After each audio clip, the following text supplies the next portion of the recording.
எல்லாருக்கும் வணக்கம். நான் Hema Subramanian. Welcome to home cooking Tamil. டிஃபின்ஸோட நம்ம எப்போவுமே நல்ல டிஃப்ரெண்ட்டாக விதவிதமான சட்னிஸ் நம்ம வீட்டில் செஞ்சு சாப்பிடணும்னு தோணும். இன்றைக்கி நான் உங்களுக்கு ஒரு சூப்பரான வெங்காய சட்னி ரெசிபி தான் செஞ்சு காட்ட போகிறேன்.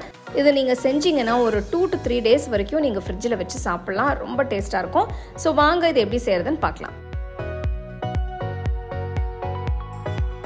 சிம்பிளான இந்த சட்னி செய்ய தேவையான சாமான் எல்லாம் நான் இங்கே ரெடியாக எடுத்து வச்சுருக்கேன். ஒரு அகலமான கடாய் எடுத்து 1 டேபிள் ஸ்பூன் எண்ணெயை ஊற்றிக்கலாம். எண்ணெய் சூடானதும் 1 டேபிள் ஸ்பூன் கடலைப்பருப்பு, 1 டேபிள் ஸ்பூன் உளுத்தம் பருப்பு சேர்த்து வறுத்துக்கோங்க.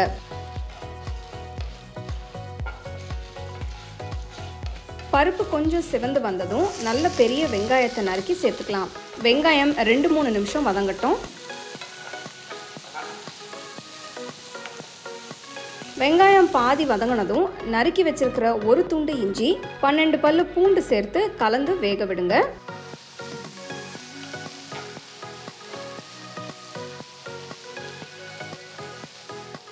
காரத்துக்கு நான் 12 வியாத்கி மிளகாய் எடுத்திருக்கேன். உங்ககிட்ட இந்த மிளகாய் இல்லைன்னா நீங்கள் காஷ்மீரி மிளகாய் இல்லைன்னா சமையலுக்கு நம்ம ரெகுலராக யூஸ் பண்ணுற மிளகாய் கூட நீங்கள் யூஸ் பண்ணிக்கலாம்.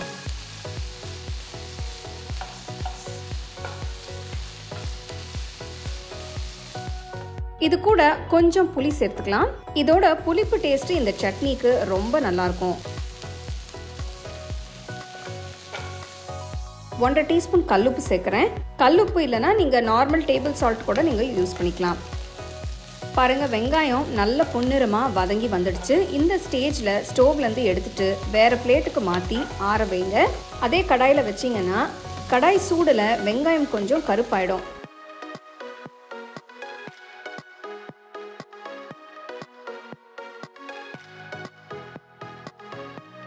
நல்லா ஆறுனதும் ஒரு மிக்சர் ஜாருக்கு மாற்றிட்டு கொஞ்சமாக வெல்லம் சேர்த்து தண்ணி எதுவும் சேர்க்காம அரைங்க.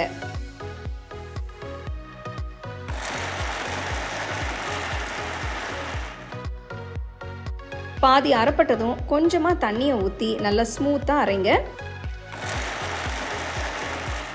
பாருங்க, அருமையான கலரில் சட்னி ரெடி ஆயிடுச்சு. இப்போ வேற பவுலுக்கு மாற்றி தாளிச்சிடலாம்.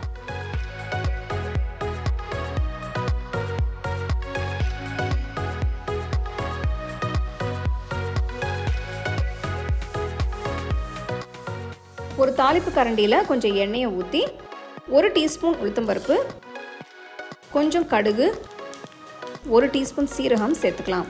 கடுகு பொரிய ஆரம்பித்ததும் 2 சிவப்பு மிளகாய் 2ஆ உடச்சி சேருங்க. கொஞ்சம் பெருங்காயத்தூள் சேர்த்து நல்ல எண்ணெயில் கலந்து கொஞ்சம் கருவேப்பிலையும் சேர்த்து அப்படியே சட்னி மேலே ஊற்றிடுங்க. இந்த சட்னி எல்லாத்துக்கும் நல்லா இருக்கும். பிரேக்ஃபாஸ்ட், டின்னருக்கு 2த்துக்குமே நீங்கள் இதை செய்யலாம். சப்போஸ் நீங்கள் கொஞ்சம் நிறைய செய்யணுன்னா நீங்கள் செஞ்சு டப்பாலையோ இல்லைன்னா ஒரு நல்ல க்ளீன் பாத்திரத்துலையோ ஃப்ரிட்ஜில் வச்சிங்கன்னா 2-3 நாள் வரைக்கும் ரொம்ப ஃப்ரெஷ்ஷாக ரொம்ப நல்லாயிருக்கும் அந்த சட்னி. இது நீங்கள் எல்லாத்துக்குமே தொட்டு சாப்பிட்லாம். கண்டிப்பாக ட்ரை பண்ணி பார்த்துட்டு உங்கள் ஃபேமிலி ஃப்ரெண்ட்ஸோட ஷேர் பண்ணுங்கள்.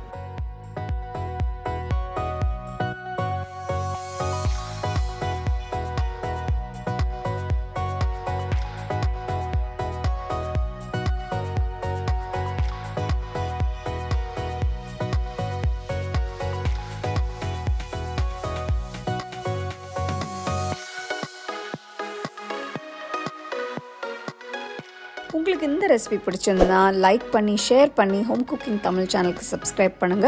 மறக்காம பெல் ஐகானை கிளிக் பண்ணுங்க.